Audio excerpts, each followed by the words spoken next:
This is the Paracave Podcast, proudly brought to you by major sponsor Parramatta Leagues Club, home of the Eels, and also home of Jack's Pale Ale.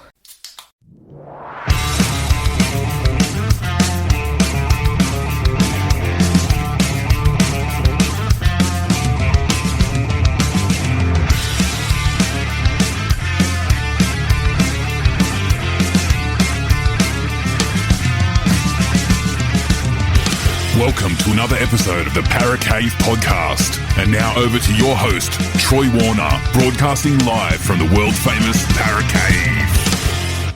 And yes, hello and welcome back to another episode of the Paracave Podcast. Troy Warner here, and it is round one of the NRLW competition. How good is that? Great to see the NRLW back for another season.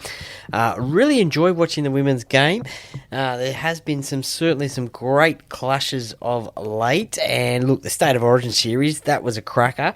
Not only did New South Wales win, but there was a couple of Parramatta Eels star players there, Abby Church and Kennedy Cherrington, so really excited about that one.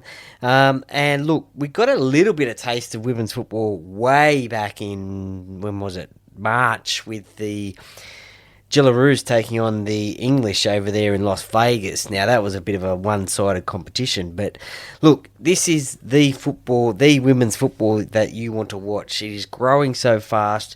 There is a lot of competitions going on around the country, and especially in New South Wales and in Queensland, and this sport is just getting bigger and better.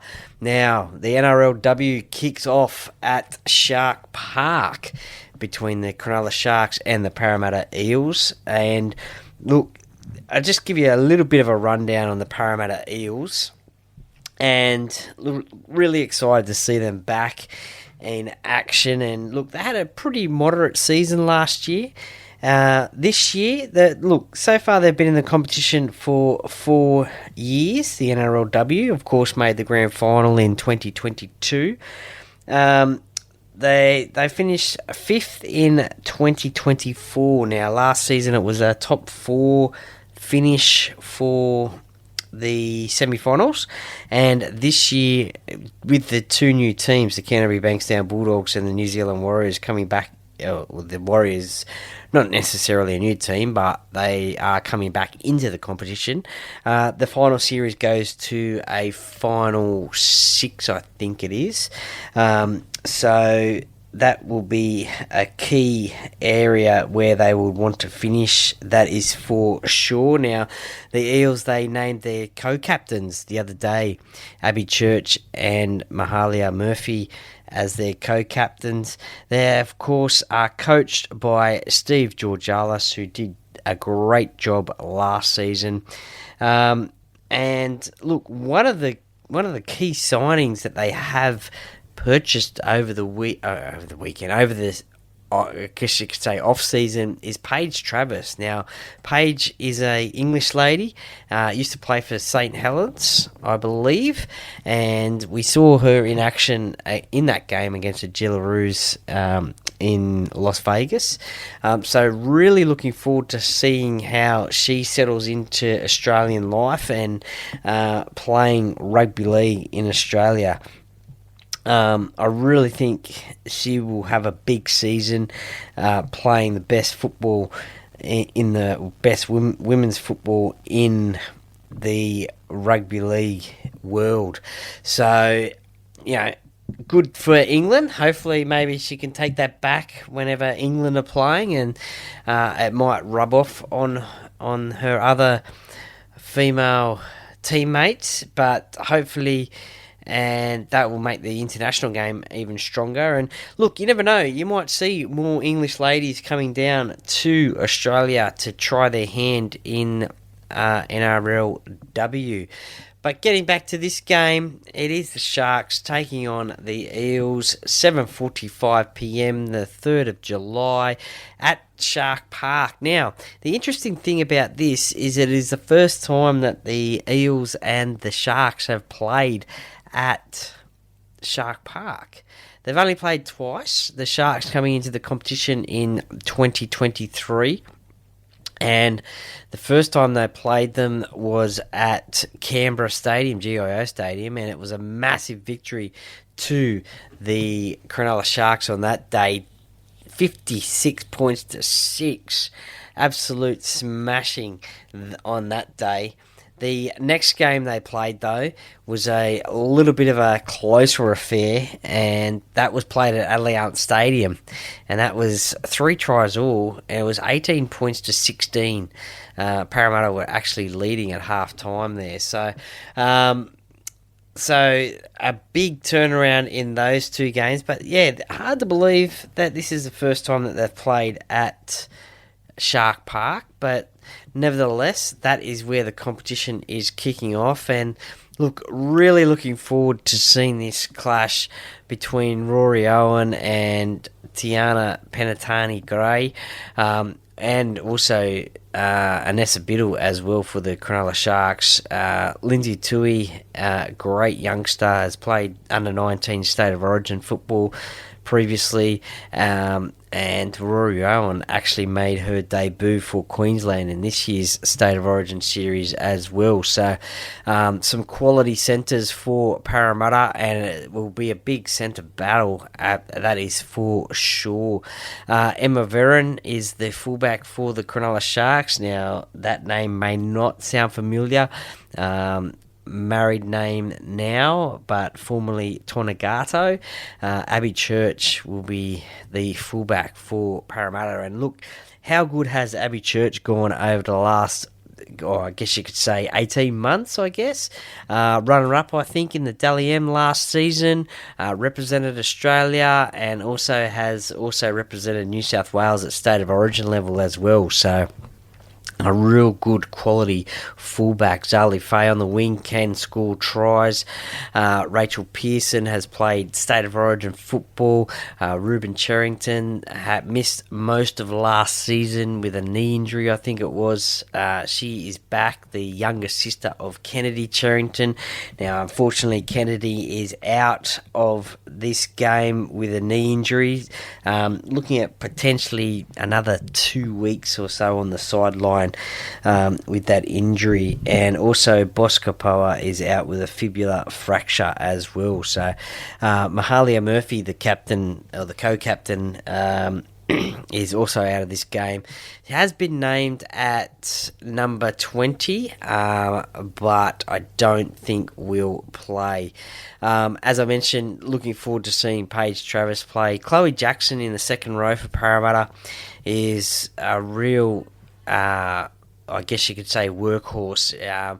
Reminds me a little bit of Nathan Highmarsh in her footballing ability, in terms of just gets in there in defence and just tries to tackle everything.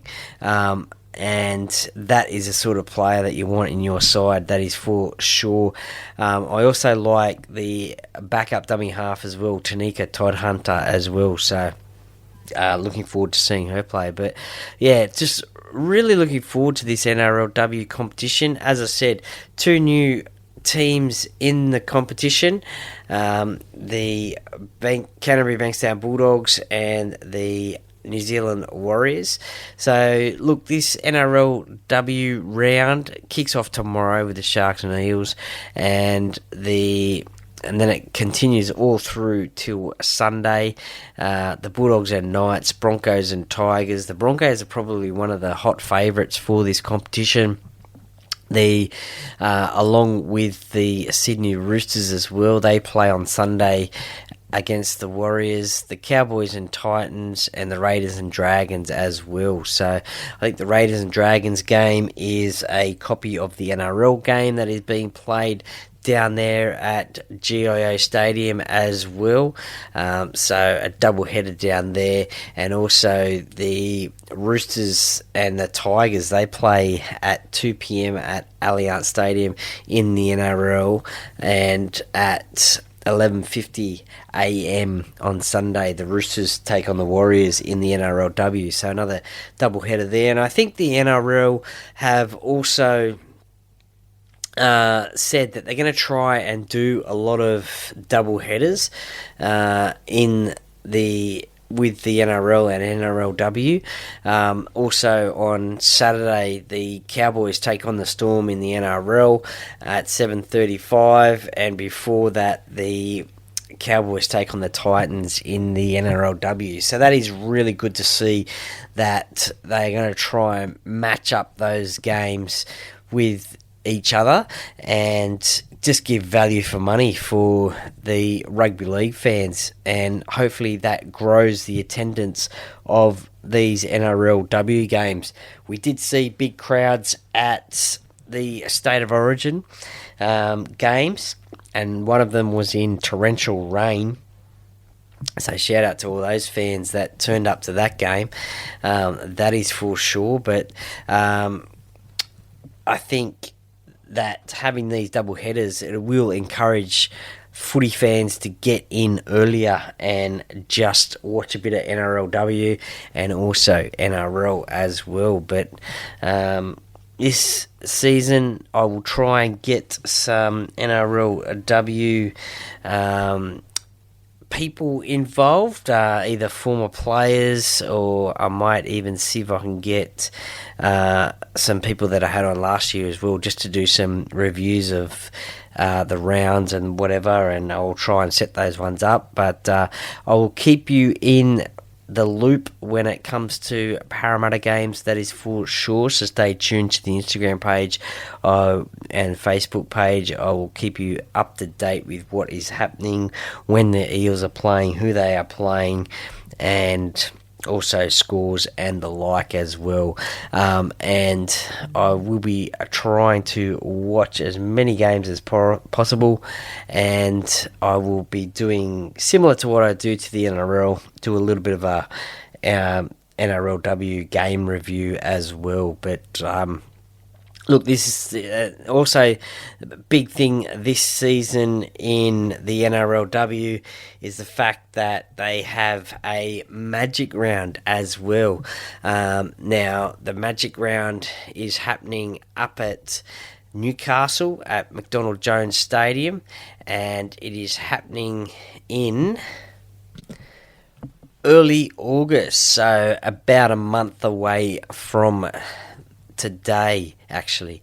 So that's happening up at McDonald Jones Stadium, and look, there is 3 games being played on the Saturday, and on the Sunday also 3 games as well. So look, if you're able to get up there and support the girls playing a rugby league, there will be some great clashes there. The Titans take on the Bulldogs, the Tigers up against the Roosters, the Broncos against the Sharks on the Saturday.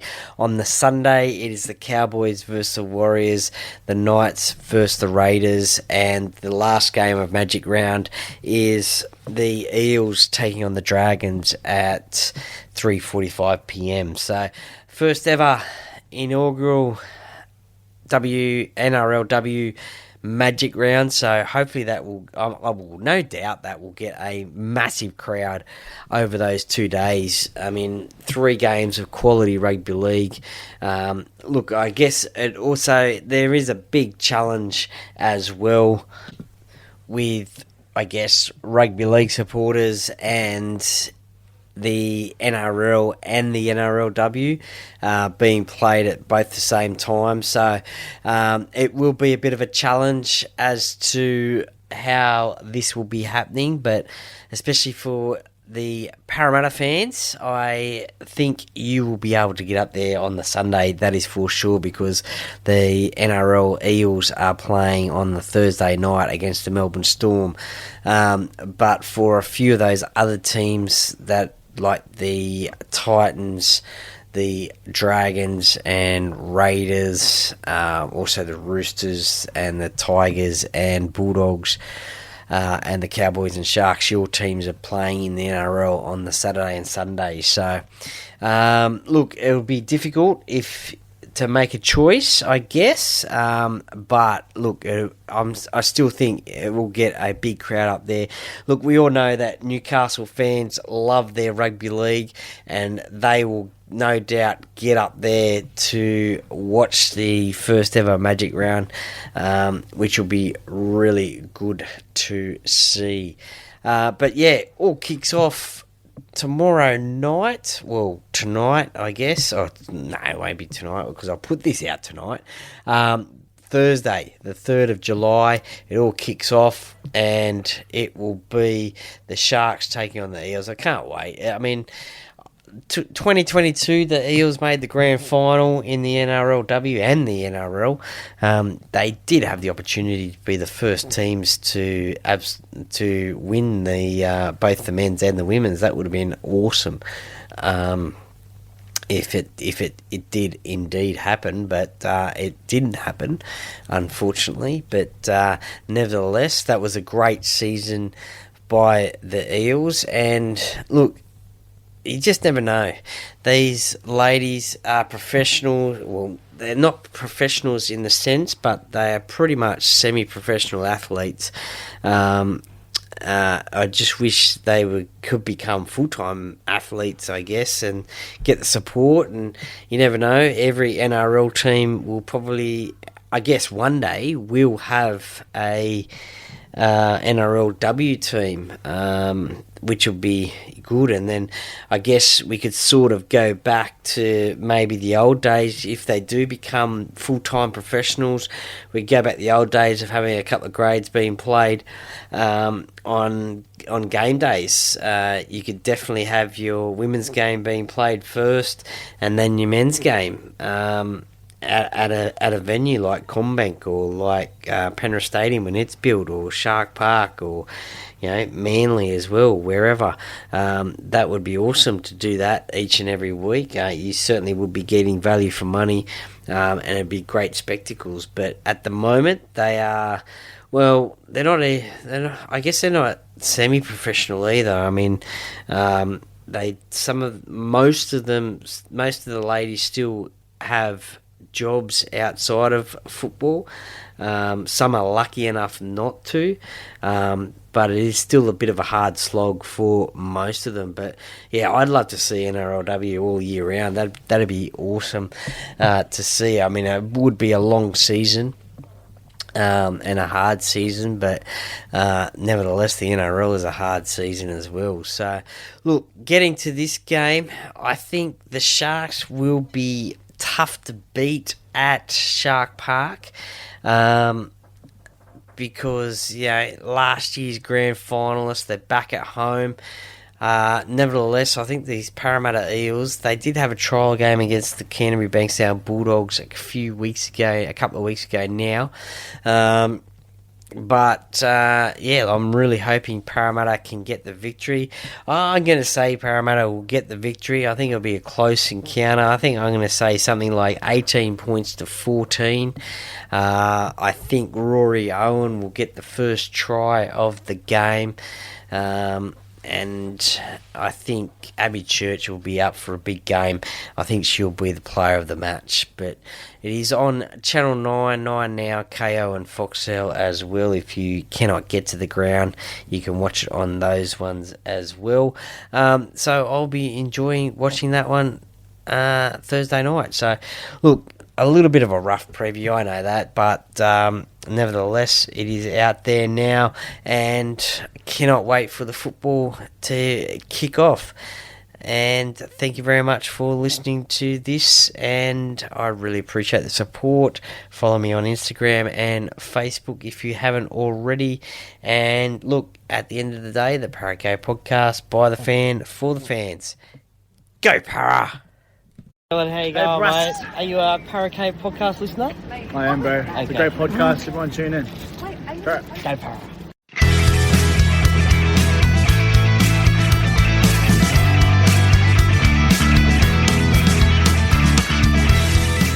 Thank you for listening to another episode of the Paracave